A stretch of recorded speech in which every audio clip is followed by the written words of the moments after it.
Hi, it's Jeff with Operation St. Cyprian. I recently made friends with Steve Christie, who's doing some work on the Apocrypha right now, and I was interacting with him.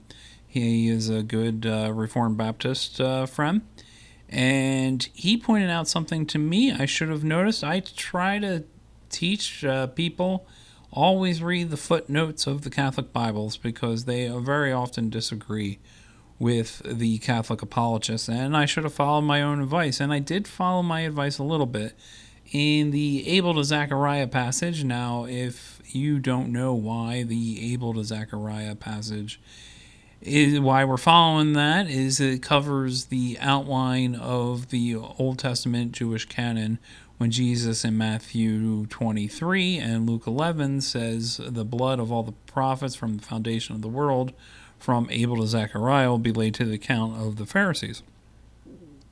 That's following Abel in Genesis to Zechariah in 2nd Chronicles. We've done a couple of videos on that.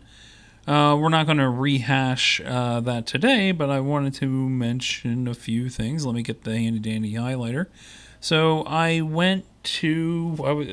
previously in my original video, I mentioned that they think the canonical prophet, or the Zechariah, the minor prophet, is mentioned in Matthew 23. And we disagree with that for reasons we give in the previous two videos, but here we go. That's what it is. Okay, the Old Testament minor prophet. All right, and see note on Luke 11:51. So let's go see the note on Luke 11:51. And the note on Luke 11:51 is from the blood of Abel to the blood of Zechariah. The murder of Abel is the first murder recounted in the Old Testament. Okay, that makes sense. That's what we argue. The Zechariah mentioned here may be, so they're not saying it's definite, but they are saying it may be the Zechariah murdered in 2nd Chronicles. That's what it sounds like they think is the most likely. And we agree. But they're disagreeing with what they said in... Oh, let me turn off that highlighter. They're disagreeing with what they said in the footnote in Matthew, with the footnote of Luke. So here, they think Matthew is the... They are saying Jesus thinks Matthew is the Old Testament minor prophet, according to Matthew. And Luke, it most likely thinks it is the Zechariah of 2nd Chronicles. And what they do admit, which is fun here, the last murder presented in the Hebrew canon of the Old Testament. So they are agreeing that the Old Testament canon isn't all up in flux like the Catholic apologists want to. But they also have a low view of Scripture because they're saying Matthew and Luke are disagreeing with each other. That's not good. So why am I showing you this? Is it because it's definitive? No, I want to show you the bait and switch of Catholic apologetics. One thing you need to know about Catholic apologetics is that the Catholic academics, the people who actually do the work, to do the footnotes, are usually a lot better. And I don't want to use the word honest, but they're not so concerned. They're way to the left of me, but they're also way to the left of Catholic apologetics.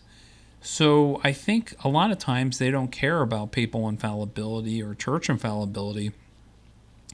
So because of that lack of bias there, they're more likely to be honest with something like the last murder presented. They'll omit things that the Catholic apologists can't do without admitting that Rome is fallible.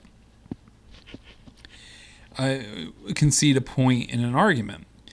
But the other thing that they'll do is they'll go further, and what you can see here is that they have a low view of Scripture because they're saying Matthew and Luke are differing on this point, which I don't see how that can be harmonized with a high view of Scripture.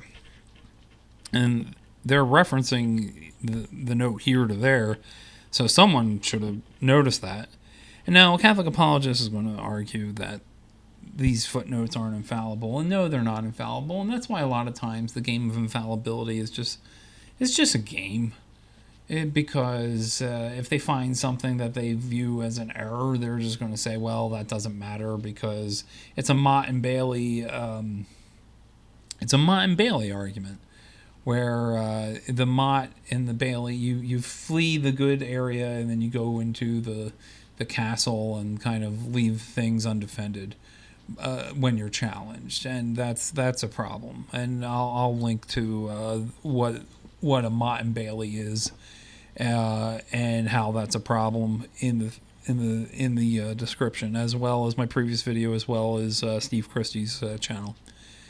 So, but the main thing to take away is the bait and switch. The bait is we have this Catholic church, this one true church that goes back 2,000 years, and Christ founded this church, and it can give you absolute certainty on religious matters and all these things, and we can't even tell you who Zechariah is, but the modern magisterium is way more liberal than the Catholic apologists. The actual church, as it's actually instantiated, is not what the Catholic apologists are promising converts. It's a lie. And if they don't know it's a lie, they're self-deceived. Or it's a death of 1,000 qualifications. So just beware that when we argue against Catholic apologetic arguments, we might not even be arguing against modern Rome. Modern Rome is completely different than the Roman Catholicism that Catholic apologists try to argue for. Which is, and that's not even completely... The Roman Catholicism of Catholic apologetics is not. It's not even the Roman Catholicism 100 years ago. It's a weird hybrid thing. But anyway, don't want to get on this tangent. So anyway, wanted to let you know if you want to discuss this, please leave a comment below. And I guess this is a good time to do all the standard boilerplate of like and subscribe and share and all those sort of niceties.